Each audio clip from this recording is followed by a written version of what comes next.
Por la señal de la Santa Cruz de nuestros enemigos, líbranos, Señor Dios nuestro. En el nombre del Padre, y del Hijo, y del Espíritu Santo. Amén. Señor mío y Dios mío, creo firmemente que estás aquí, que me ves, que me oyes. Te adoro con profunda reverencia. Te pido perdón de mis pecados y gracia para hacer con fruto este rato de oración. Madre mía Inmaculada, San José, mi Padre y Señor, Ángel de mi guarda, intercedan por mí.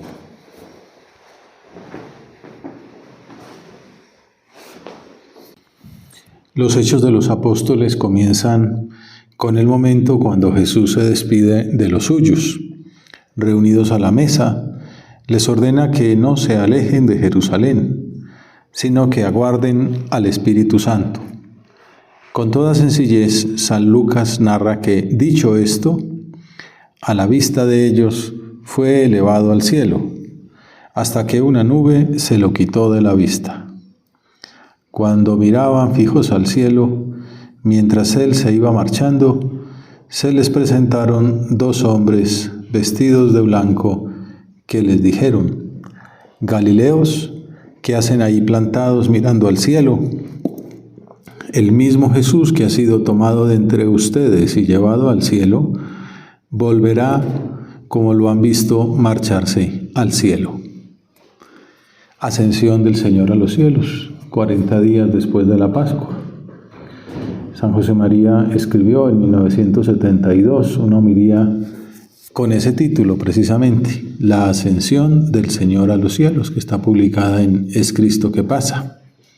Pensaba que podíamos hacer nuestra oración basados en ese texto y en los comentarios de don Antonio Aranda en su edición crítico-histórica. En esta fiesta celebramos que Jesús cumplió la misión recibida del Padre, a quien ahora regresa definitivamente. El Hijo de Dios, que venció el pecado y la muerte, puede decirle al Padre cuando regresa de nuevo a su diestra, como había dicho en la última cena: he llevado a cabo la obra que me encomendaste. Desde la encarnación, el mundo experimentó una transformación radical, pues Cristo venció al pecado que esclavizaba a los hombres, canceló la culpa que impedía la unión filial con Dios, reconstruyó la imagen destruida de Dios en el hombre y derrotó para siempre a Satanás, el gran instigador. En la homilía de Cristo que pasa hay dos grandes ideas como que articulan el texto. La primera: Jesús, aunque subió al cielo, permanece también cercano a cada uno de nosotros y busca nuestra intimidad. La segunda, que Él confía a los suyos la continuidad histórica de su misión redentora. Así se alcanza, podríamos decir, el culmen de lo que anuncia esa constitución del Concilio Vaticano II llamado la Gaudium et Spes, el número 22, cuyo borrador escribió Juan Pablo II. Cristo revela el hombre al propio hombre. Toda la vida del Señor nos muestra cuál es como el ideal de nuestra existencia. Con su ascensión, Jesús ilumina el sentido de la vida humana, que sería alcanzar la plenitud individual y colectiva en la adhesión a Cristo por la fe y la caridad. Pero no solamente ilumina el sentido de la vida humana, sino también el sentido de la vida cristiana. No es solamente la plenitud, sino mostrar en la tierra, al mismo tiempo que lo realiza, ese camino de salvación. Entonces, esta fiesta pascual desvela nuestra identidad cristiana, que está sellada por el don y la llamada. Podría parecer doble, pero en realidad forma unidad. La llamada a la identificación con Cristo, a tratarlo, a conocerlo, a amarlo y a la prolongación de su presencia efectiva en medio de la sociedad, darlo a conocer. Santidad y apostolado, podríamos decir, para resumir todo lo que esto quiere decir. El fin de nuestra vocación bautismal es la santidad y el apostolado. Esto nos recuerda el misterio de la ascensión de Jesús a los cielos. Para hablar de la vocación a la santidad, San José María señala dos aspectos inseparables: el trato con Cristo en la Eucaristía y en la palabra, y la vida de oración. Dice lo siguiente: es posible también ahora acercarnos íntimamente a Jesús en cuerpo y alma. Cristo ha subido a los cielos, pero sigue siendo posible acercársele. Cristo nos ha marcado claramente el camino por el pan y la palabra, alimentándonos con la Eucaristía y conociendo y cumpliendo lo que vino a enseñarnos, a la vez que conversamos con Él en la oración. Pan y palabra, hostia y oración. Como luego dedica 2 homilías al sacramento del altar, entonces San José María solo se refiere como de pasada a la presencia eucarística, con unas palabras sin embargo llenas de sentido. Me conmueve recordar que en un alarde de amor se ha ido y se ha quedado. Se ha ido al cielo y se nos entrega como alimento en la hostia santa. Y ya después se detiene en la oración continua y contemplativa, para lo cual parte del ejemplo del mismo Jesucristo orante y de la doctrina de San Pablo, y habla de las oraciones vocales y de las jaculatorias, antes de subrayar el valor de la oración mental.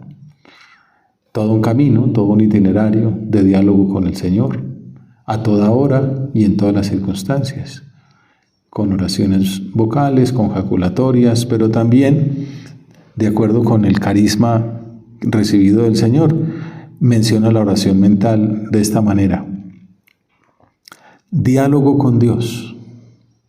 Jesús está en el cielo, pero la puerta está abierta para dialogar con Él cada que queramos, de corazón a corazón.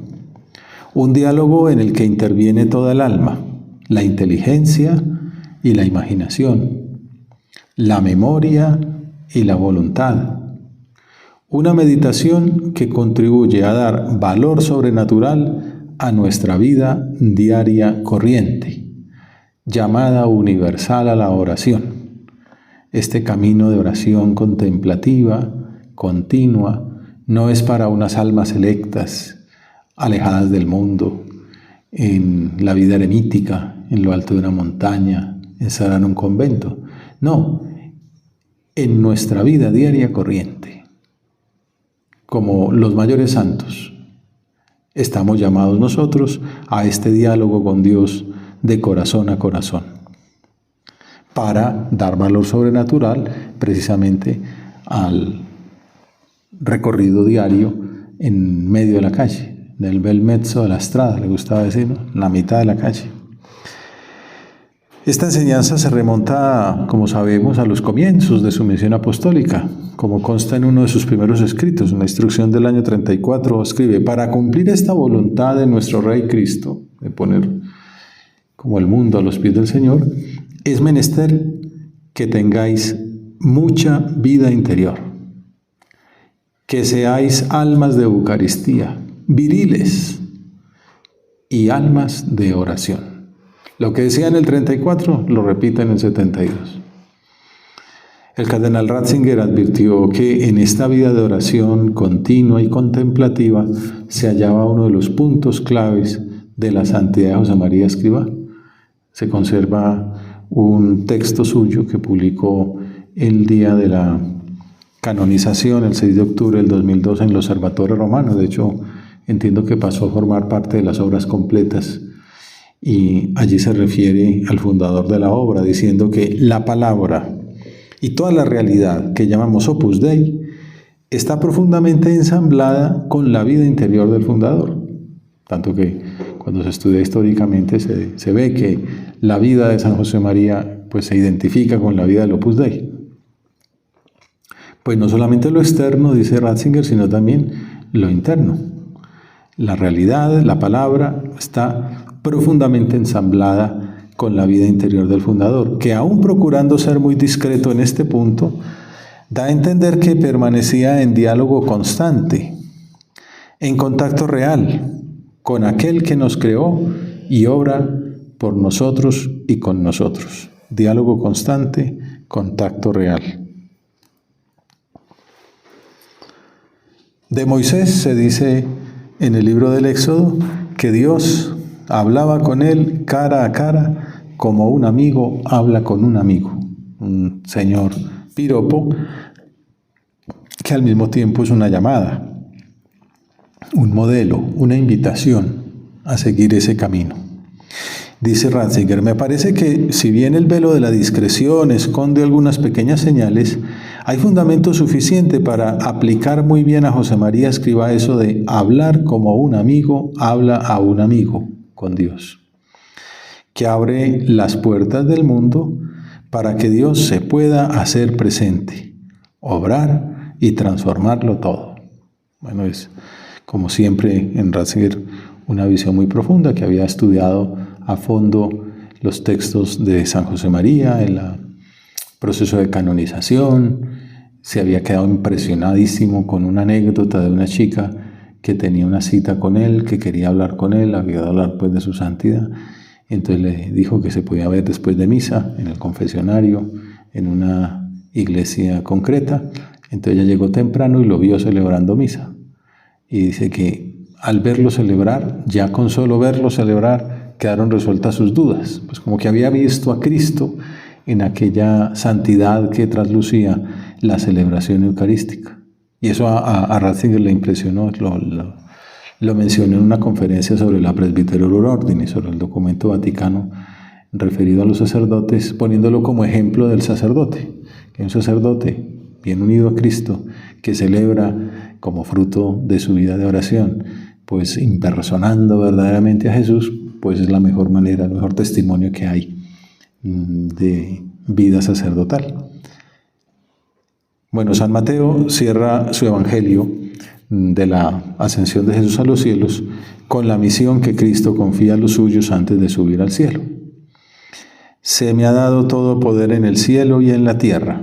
O sea, no es solamente trato con Dios, no es solamente vida interior, también hay misión. Id pues y haced discípulos a todos los pueblos, bautizándolos en el nombre del Padre y del Hijo y del Espíritu Santo, enseñándoles a guardar todo lo que les he mandado. Y sepan que yo estoy con ustedes todos los días hasta el final de los tiempos. Es decir, la vida de oración continua, contemplativa, pan y palabra, hostia y oración, almas de oración, almas de Eucaristía, aviva la conciencia de la misión apostólica, que es como un fruto de la identificación sacramental con Jesús, que es otro de esos puntos que dice la homilía. Apóstol, dice San José María, es el cristiano que se siente injertado en Cristo, identificado con Cristo por el bautismo. Recordemos que él hablaba de ser otros Cristos, el mismo Cristo. Apóstol es el cristiano habilitado para luchar por Cristo por la confirmación. Llamado a servir a Dios con su acción en el mundo por el sacerdocio común de los fieles, recibido en el bautismo, que capacita para tomar parte en el culto de la Iglesia y para ayudar a los hombres en su camino hacia Dios, con el testimonio de la palabra y del ejemplo, con la oración y con la expiación. Aquí está como resumida toda la misión del cristiano, bien unido a Dios, santificar el mundo, ayudar a los hombres en su camino hacia Dios. A veces hay una visión clerical que Francisco, el Papa, la criticaba mucho, que era como querer clericalizar a los laicos, pensar que pues, un laico comprometido es aquel que lee en la misa, que recoge la ofrenda, que hace procesión. Y dice, bueno, estas personas ayudan, obviamente, pero el mejor compromiso con Cristo es no solamente tomar parte en el culto de la iglesia, sino ayudar a los hombres en su camino hacia Dios, con el testimonio de la palabra, pero no solo en el templo, sino allá, en el Transmilenio, en la oficina, en la asamblea, en el taller, en medio de la calle, con los que no conocen a Cristo o con los que están lejos de Él. Así, San José María formula una de las exposiciones más nítidas del carisma recibido de Dios. Se trata de santificar el trabajo ordinario, santificarse en esa tarea y santificar a los demás con el ejercicio de la propia profesión, cada uno en su propio estado. Jesús sube al cielo, pero no se queda como inaccesible. Al contrario, se hace presente en el pan y en la palabra, en la hostia y la oración, para que en ese camino de identificación con Él por medio de los sacramentos, en ese crecimiento de la gracia, seamos otros Cristos en medio del mundo y llevemos ese testimonio a todas las personas. Por eso podemos encontrarnos, sin embargo, con la objeción de que el mundo es difícil, que está alejado de Dios. San José María mismo lo explica, sale al paso de la objeción retórica sobre las contradicciones de ser apóstol en el mundo de hoy y trae a colación la palabra de la parábola del trigo y la cizaña. ¿Y cómo responde? Pues con su actitud característica de amor al mundo y de fe en la omnipotencia divina. A veces esas críticas a la secularización esconden miedo, esconden falta de fe tal vez. Amor al mundo y fe en la omnipotencia divina. Hemos de ser optimistas, pero con un optimismo, como dijéramos, que no es simplemente natural, hay gente que les nace pues ser más sonriente, más alegre, no, un optimismo que nace de la fe en el poder de Dios. Dios no pierde batallas. Un optimismo que no procede de la satisfacción humana, de una complacencia necia y presuntuosa. Un optimismo que en cristiano es la virtud de la esperanza.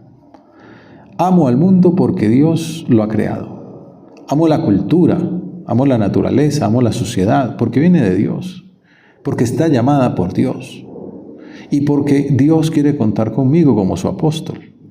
Entonces por eso lo acojo, no lo enfrento, lo recibo como un don y como una misión. Ahí te lo entrego para que lo acerques a mí, para que lo reconcilies conmigo, para que lo ilumines con la alegría del Evangelio. Esta visión del apostolado resuena en el magisterio de nuestros días. Desde el primer momento de su pontificado, mayo del 2025, León XIV anuncia precisamente la paz de Cristo resucitado. En mayo del 26 publica la encíclica Magnificat Humanitas, ¿no? Humanidad magnífica, no es como peligrosa humanitas, no, magnífica humanitas, ¿no? Este mundo de hoy que está esperando que le llamemos ese nuevo humanismo, el humanismo cristiano, la alegría del Evangelio. Recordarás cuando salió por primera vez en la logia del Vaticano como nuevo Papa, decía, la paz esté con todos ustedes. Anuncio la paz. Queridísimos hermanos y hermanas, este es el primer saludo de Cristo resucitado, el saludo pascual. El buen pastor que dio la vida por el rebaño de Dios. ¿Qué dijo Jesucristo? La paz esté con ustedes, con todos ustedes. También yo quisiera que este saludo de paz entrara en sus corazones, llegara a sus familias, a todas las personas, donde quiera que estén, a todos los pueblos, a toda la tierra. La paz esté con ustedes. Así ve como su misión, la tarea de su ministerio, llevar la paz de Cristo a todos los rincones. La paz, después explicará, desarmada y desarmante, en la cual sigue insistiendo, ¿no? Humilde. Por ahí va el nuevo humanismo. Bueno, pues San José María explica que ese apostolado se fundamenta en la comprensión y en la entrega generosa. Y es bonito, ese número 124 es Cristo que pasa como una manera de explicar en qué consiste el apostolado cristiano. De una manera muy pacífica. Dice, nuestro apostolado ha de basarse en la comprensión. Así se entiende el apostolado como pelear, ¿no?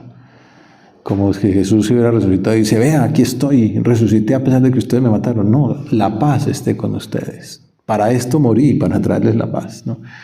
Y esto del anuncio de la iglesia, la alegría del evangelio. De hecho, el Papa León ha continuado como guía para su pontificado, el encuentro con los cardenales, esa exhortación de Francisco, Evangelii Gaudium. Y San José María nos dice, nuestro apostolado ha de basarse en la comprensión. Hay gente que basa el apostolado en la confrontación. Y el Señor nos dice, basémoslo en la comprensión. Este dice que Dios no existe. ¿Por qué lo dirá? ¿Qué trauma tendrá? ¿Cómo ha llegado a expresar ese juicio? ¿Cómo lo comprendo? ¿Cómo me meto en sus zapatillas? Y para poder entender cuál es el punto por donde puede recibir la luz. Comprenderlo, quererlo, rezar por él. Y terminará encontrando una luz. Insisto otra vez, la caridad, más que en dar, está en comprender. No es un impulso circunstancial el que ha de obligarnos a tener ese corazón amplio, universal, católico. Él dice, a mí me ha pasado que no me han comprendido, hay gente que me ha criticado, me ha perseguido.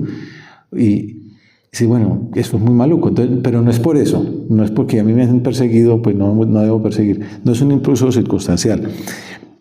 El espíritu de comprensión, fíjate, apostolado igual espíritu de comprensión. No hay que triunfar en batallas, no hay que ser un pensador retórico, no, hay que ser una persona que comprende, una persona que ama, una persona que da luz, que lleva la alegría del Evangelio. El espíritu de comprensión es muestra de la caridad cristiana del buen Hijo de Dios. Pues es que Jesucristo está a punto de ser crucificado y lo único que se le ocurre decir es, Padre, perdónalos, es que no saben lo que están haciendo. Eso es comprensión heroica, ¿no? Hasta el extremo. Y ese mismo es el que nos dice, aprendan de mí, que soy manso y humilde de corazón, comprendan como comprendo yo, acojan el mundo de esta manera. Porque enseguida, pues ya nos ha dado, decíamos antes de subir, había dicho pues esa misión, ¿no? Vayan y hagan discípulos a todos los pueblos. ¿Cómo? Comprendiéndolos, queriéndolos, disculpándolos, pidiendo perdón por ellos, encontrándole una disculpa para las actitudes más locas, como la de matar a Dios. El cristiano ha de mostrarse siempre dispuesto a convivir con todos, a dar a todos con su trato la posibilidad de acercarse a Cristo Jesús. Si viviésemos así, si supiésemos impregnar nuestra conducta con esta siembra de generosidad, con este deseo de convivencia, con este deseo de paz. Qué bonitas palabras de San José María, ¿verdad? Muy en la línea del Papa León. Paz, desarmada y desarmante, paz humilde, la paz de Cristo resucitado. Antes de concluir, la homilía evoca nuestro destino eterno, porque al fin y al cabo el Señor se subió al cielo, ¿no? La vocación definitiva que no supone olvidar nuestra responsabilidad de mejorar esta tierra en la que estamos. El misterio de la ascensión, dice el Padre, nos sugiere también otra realidad. El Cristo que nos anima a esta tarea en el mundo, ser sembradores de paz y de alegría, nos espera en el cielo. En otras palabras, el Cristo que nos anima, la vida en la tierra que amamos, no es lo definitivo.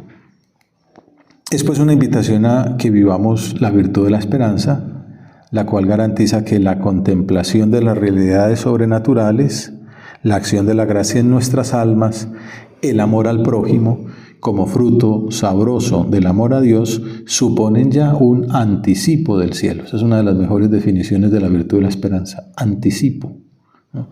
Un pregusto de lo que vamos a saborear en el cielo. Una incoación destinada a crecer día a día. Y bueno, y San Lucas concluye narrando con sobriedad la ascensión del Señor a los cielos. Comenzábamos con la narración de los Hechos, terminamos con la narración del Evangelio del mismo autor. Los sacó hasta cerca de Betania y levantando sus manos los bendijo. Y mientras los bendecía, se separó de ellos y fue llevado hacia el cielo. Esto lo dibuja muy bien Luis Borovio en esa representación del segundo misterio glorioso del Santo Rosario.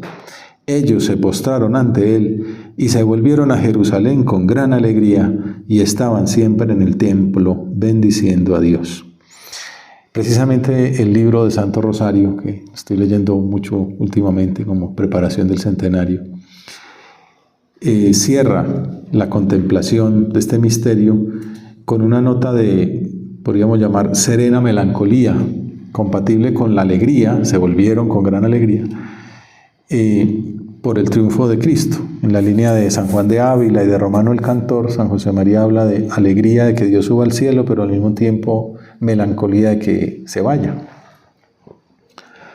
Es justo, dice, que la santa humanidad de Cristo reciba el homenaje, la aclamación y la adoración de todas las jerarquías de los ángeles y de todas las legiones de los bienaventurados de la gloria. Pero tú y yo sentimos la orfandad. Estamos tristes y vamos a consolarnos con María. Casi siempre la fiesta de la Ascensión de Jesús cae en mayo y también nos ayuda a pensar en esa filiación materna que tenía raíces muy hondas en el alma del joven José María, como muestra un apunte íntimo del 5 de septiembre del 32. Ayer, dice, descubrí un Mediterráneo, otro, a saber, que si soy hijo de mi Padre Dios, una de esas luces grandes, gordas que había recibido, pues si soy hijo de Dios, también lo soy de mi Madre María. Me explicaré.